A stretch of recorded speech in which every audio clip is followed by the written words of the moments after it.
நல்லமா கெட்டதா? நல்லம் நல்லம். நாங்கள் அனைவருக்குமே இந்த நாட்டிலே வாழ்கின்ற ஒவ்வொரு சாரார் ஒவ்வொரு இனத்திற்கு இருப்பது வெவ்வேறான விழாக்கள், வைபவங்கள். தைப்பொங்கல் உற்சவය දෙමළ ජනතාව හින්දු ජනතාව සමරනවා. தைப்பொங்கல் இந்து தமிழ் மக்கள் கொண்டாடுகிறார்கள். වෙසක් උත්සවය බෞද්ධ ජනතාව සමරනවා. விசாக் பண்டிகை பௌத்தர்கள் கொண்டாடுகிறார்கள். ක්‍රිස්තියානි ජනතාව නත්තල් සමරනවා. கிறிஸ்தவர்கள் நத்தாரை கொண்டாடுகிறார்கள். ඉස්ලාම් ජනතාව රාමසාන් සමරනවා. இஸ்லாமியர்கள் ராமசானை கொண்டாடுகிறார்கள். හැබැයි දෙමළ සිංහල මුස්ලිම් බෞද්ධ හින්දු කතෝලික ඉස්ලාම් අපි ඔක්කොම එකතු වෙලා සමරන දිනයක් ඕනේ නැද්ද අපිට? ஆனால் சிங்களவர் தமிழர் முஸ்லிம் என்ற வேறுபாடு இல்லாமல் பௌத்தம் இந்து கத்தோலிக்க இஸ்லாமியர் என்ற வேறுபாடு இல்லாமல் நாங்கள் அனைவருக்குமே ஒன்றாக சேர்ந்து கொண்டாட வேண்டிய ஒரு விழா வேண்டுமா வேணாமா? අපි සැලසුම් කරලා තියෙනවා.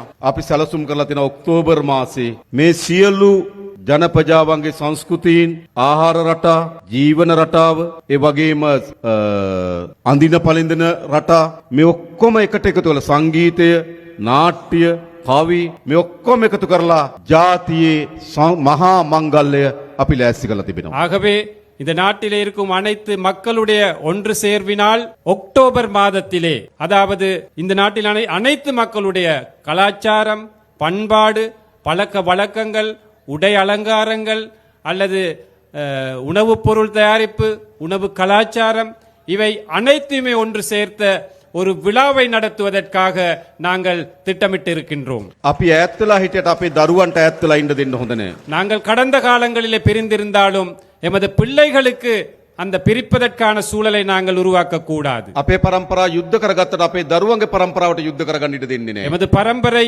யுத்தம் செய்தாலும் எமது பிள்ளைகளுக்கு ஒரு யுத்தத்தை ஏற்படுத்த நாங்கள் கூடாது. උතුරේ දකුණ නැගෙනහිර සියලු දරුවන් එකට එකතු වෙන ராஜ்யக் බවට මේ ராஜ்‍ය අපි පත් කරනවා. வடக்கு, தெற்கு, கிழக்கு, மேற்கு என்ற அனைத்து பகுதிகளிலுமே உள்ள பிள்ளைகளை ஒன்று சேர்க்கும் ஒரு தேசிய விழாவாக நாங்கள் தேசிய அரசாங்கத்தின் முடிவுகளாக இதை நாங்கள் முன்னெடுப்போம். ලංකාවේ පළමු වතාවට ආණ්ඩුවක් හැදුනා පොඩි මිනිස්සුන්ගේ ආණ්ඩුවක්.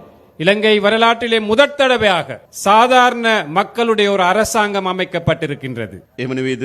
அப்படி இல்லையா? මීට කලින් ආණ්ඩුව හැදුනේ ලොකු පවුල් වලින්. இதற்கு முன் அரசாங்கங்கள் அமைந்தது பெரிய பெரிய பணக்கார வர்க்கத்தின் அந்த தேவைக்கேற்ப அவர்கள் தான் தலைவர்கள். තාත්තා අගමැති, අම්මා අගමැති, දුව ජනාධිපති.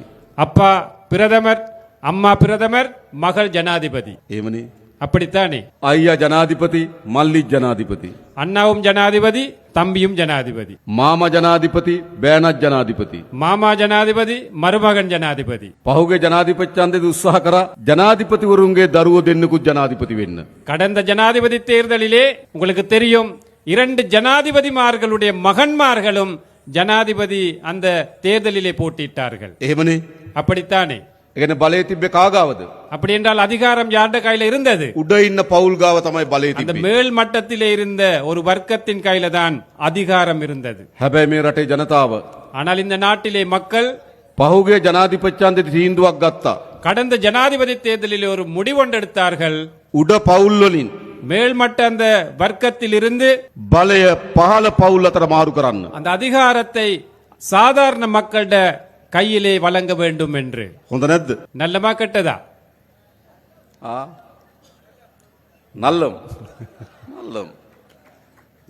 வீடியோக்களை மிஸ் பண்ணாமல் பார்க்க இன்றே ஷார்ட் நியூஸ் யூடியூப் சேனலை சப்ஸ்கிரைப் பண்ணுங்கள்.